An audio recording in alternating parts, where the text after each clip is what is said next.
अभी देखिए बच्चे, हम लोग बात करेंगे binding energy of a satellite की। Binding energy of a satellite basically होता क्या है? बाइंडिंग एनर्जी का मतलब है जो एनर्जी हमको सैटेलाइट को देनी पड़ेगी ताकि वो सैटेलाइट जो है अर्थ के ग्रेविटेशनल इन्फ्लुएंस से बाहर चला जाए। करेक्ट है? तो सैटेलाइट या तो रेस्ट पे हो सकता है अर्थ के सरफेस पे, या तो ऑर्बिट के अराउंड रिवॉल्व कर रहा हो सकता है।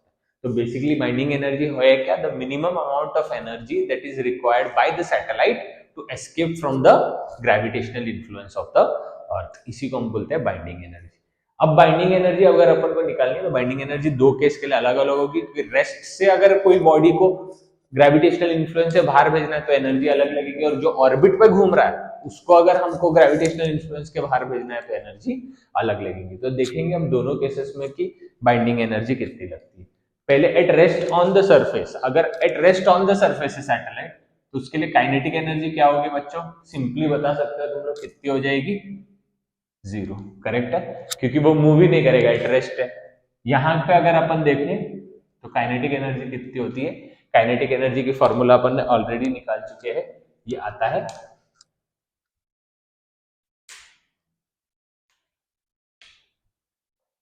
1/2 GMM बाई आर। ये आता है काइनेटिक एनर्जी। करेक्ट। अभी बाइंडिंग एनर्जी के ऊपर अगर मैं पोटेंशियल एनर्जी की बात करता हूं बच्चों, तो पोटेंशियल एनर्जी क्या होता है? Eight rest on the surface के लिए पोटेंशियल एनर्जी का फॉर्मूला आता है -GMM/r। और यहां पर पोटेंशियल एनर्जी का फॉर्मूला आता है -GMM/r, क्योंकि ये r डिस्टेंस पे और ये बेसिकली सरफेस पे, इसीलिए कैपिटल आर, क्योंकि distance from the centre capital R हो जाएगा, और ऑर्बिट में जो डिस्टेंस है वो होता है r+h, जिसको अपन स्मॉल r भी लिखते हैं। करेक्ट है? तो ये हो गई पोटेंशियल एनर्जी। अब टोटल एनर्जी मुझे पता है बच्चों क्या होती है। Total energy is kinetic energy plus potential energy. तो यहाँ पे मैं क्या लिखूंगा? 0 प्लस माइनस GMM/r, जो कि हो जाएगा -GMM/r। करेक्ट है? यहाँ पे भी सेम अगर मैं लगाता हूँ तो ये हो जाएगा total energy is equal to kinetic energy plus potential energy. ये हो जाएगा 1/2 GMM/r -GMM/r। ये हो जाएगा -1/2 GMM/r। ये किसके लिए हो गया? Total energy revolving around the orbit, और यहाँ पे this is total energy at rest. अगर आप यहाँ पे देखो तो पोटेंशियल एनर्जी माइनस क्या आता है, क्योंकि ये टू द सरफेस वो एनर्जी कनेक्टेड है। करेक्ट है? ये टू द सरफेस उसको होल्ड करके रखता है, तो इसीलिए ये माइनस में आता है। टोटल एनर्जी भी इसीलिए माइनस में आता है। अगर बाइंडिंग एनर्जी है, सपोज उस सैटेलाइट के पास -10 joules of energy on the surface, तो अगर मुझे उसको ग्रेविटेशनल इन्फ्लुएंस से बाहर निकालना है तो मुझे क्या करना पड़ेगा? बेसिकली मुझे उसको +10 जूल एनर्जी देना पड़ेगा। तो मैं +10 जूल अगर एनर्जी दूंगा तो इसमें भी सेम हो जाएगा। बाइंडिंग एनर्जी होगा कितना? GMM/r। सेम एनर्जी है, -10 थी उसको +10 में दे दी, और यहाँ पे बाइंडिंग एनर्जी कितना हो जाएगा? 1/2 GMM/r। करेक्ट? ये आ गया basically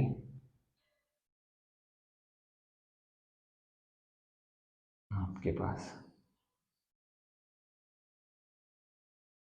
binding energy at rest on the surface and binding energy for a satellite revolving around the orbit। तो बच्चों, अभी अपन एक नया टॉपिक स्टार्ट करते हैं जिसका नाम है एस्केप वेलोसिटी। अब एस्केप वेलोसिटी बेसिकली होता क्या है? एस्केप वेलोसिटी वो वेलोसिटी है जिसकी वजह से एक सैटेलाइट जो है अर्थ का ग्रेविटेशनल इन्फ्लुएंस छोड़ के चला जाता है। करेक्ट है? तो what is escape velocity? Escape velocity is the velocity with which a satellite escapes the gravitational influence of the earth।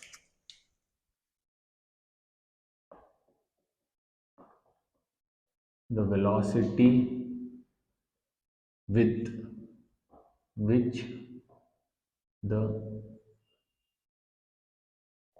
satellite escapes the gravitational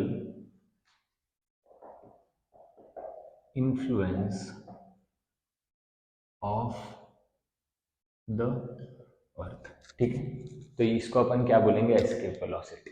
तो अभी अपने को देखे क्रिटिकल वेलोसिटी में वो वेलोसिटी थी जिसके अराउंड वो ऑर्बिट में घूम रहा था, और यहाँ पे वो वेलोसिटी है जिसकी वजह से वो अर्थ की ग्रेविटेशनल इन्फ्लुएंस को छोड़ के एस्केप हो रहा है। करेक्ट है।